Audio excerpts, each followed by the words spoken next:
Hi guys, welcome to the Steve Fizz Football Show.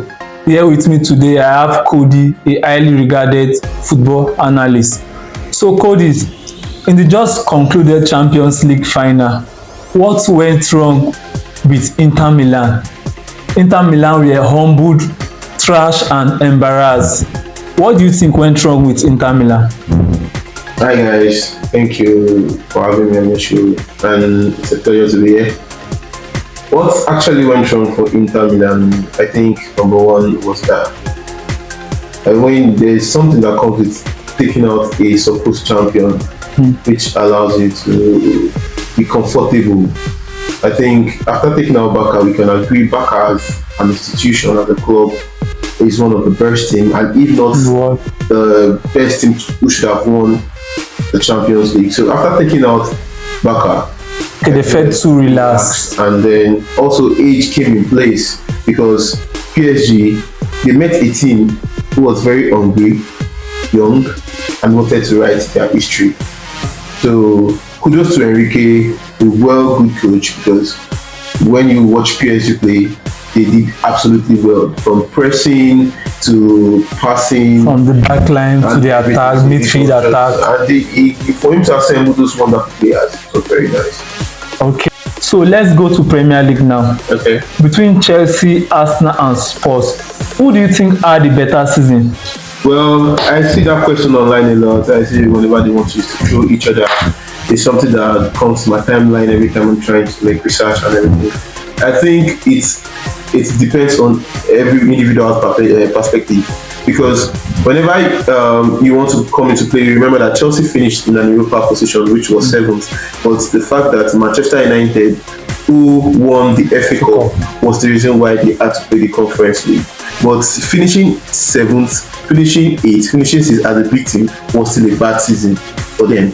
And then, but this season, Chelsea finished fourth, and then they won the Conference League. So I think I'm more inclined to Chelsea having a better season than Arsenal and Tottenham. Okay, but also Tottenham won the Europa League. So are you saying Arsenal had a better season more than Tottenham? Is that what you are trying to say? Obviously, Arsenal have a better season more than Tottenham. So Arsenal staying in top two, that's a trophy.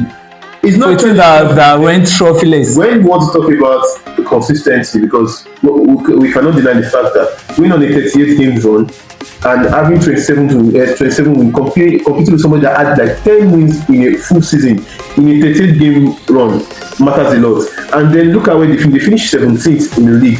But when you want to come to a cup game is not actually a sample size to actually determine how good a team is.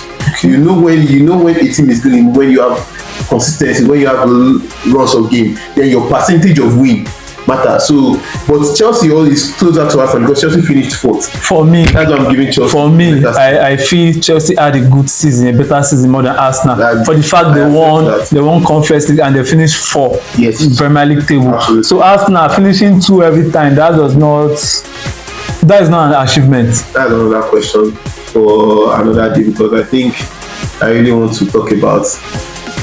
Okay, so let's get straight to the last question now. Okay. Do you think Arteta is the right man for Arsenal job? Oh, thank you for that question, because it's something that I do get a lot, with the history between me and Arsenal, so I get that a lot. Well, I think it's high time for people to start questioning Arteta, because take for example, I think he doesn't take accountability of himself a lot, because after the PSG game, he came out to say the best team lost, which I'm sorry to say, I find that very delusional.